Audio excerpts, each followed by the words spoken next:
Hey guys, Osa here. Welcome back to my channel. So this is my last video for today. I just want to talk about the Democratic Party and how frustrated I am with them.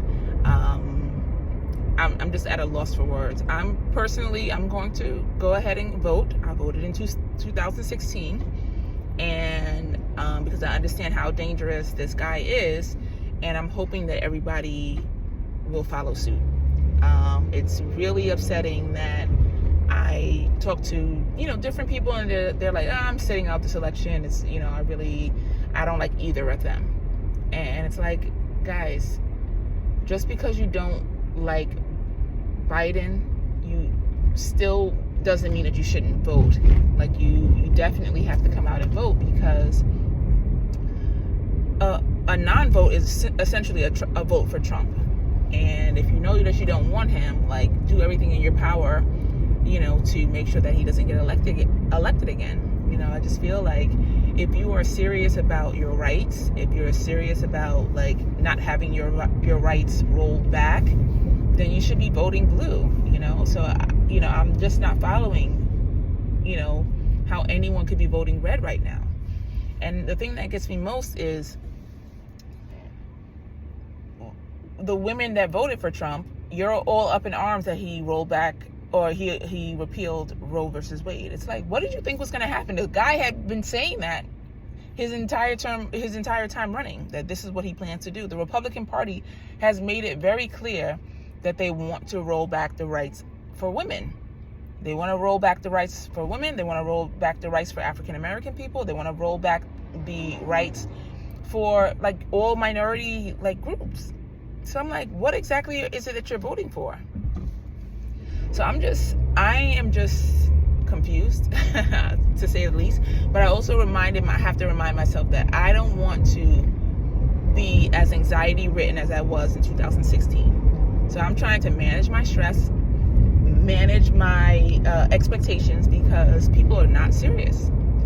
Even for the smaller elections, forget about just the presidential election. This is the fact that people are only voting, or mainly vote for presidential elections, and then not voting for primaries. It's just baffling to me, especially when, like, your local elections are what affects your life the most. So yeah, I just don't want this guy to ever step foot into the Oval Office again. And I don't understand why other people don't share this same sentiment. So I'm trying to manage my expectations. I'm trying to reduce how much news I take in, because seeing him on the screen, seeing him giving speeches, I'm just like, what is the appeal with this guy? What do they see in him?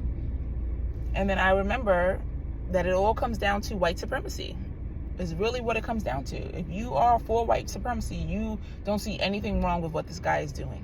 He is not here to make our country better, So it's just upsetting. And then, of course, seeing the rally he had in New York, in the Bronx, and then seeing the black rappers that endorse him. And it just goes to show how little he thinks of black people, that you would have these rappers that's endorsing you, and he's like, see, black people like me, the black vote, I have the black vote as well. And it's like, people have now gone to, like, research these two rappers who have all these, like, murder charges and long rap sheets, and it's like, you didn't even vet these people, but because they're black rappers, you're like, oh, okay, this will help us get the black vote. I don't even know if that's what their thinking is, but it's just shocking.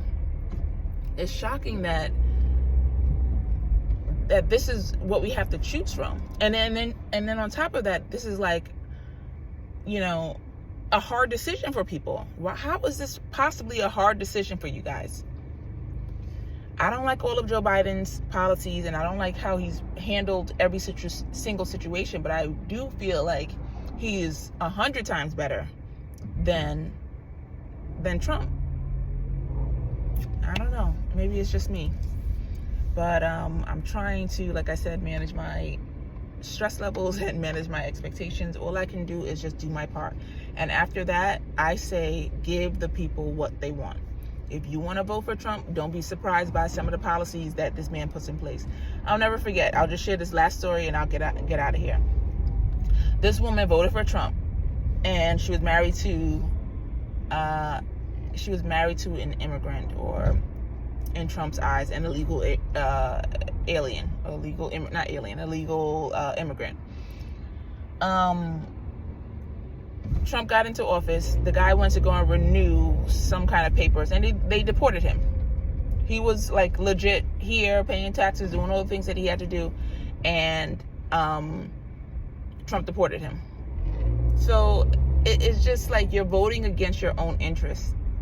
These people are voting against their own interests a lot of the times, and it's just baffling. It's just literally baffling. Anyway, guys, that's all I have. I hope you're having a wonderful day, and I will catch you in my next one. Bye.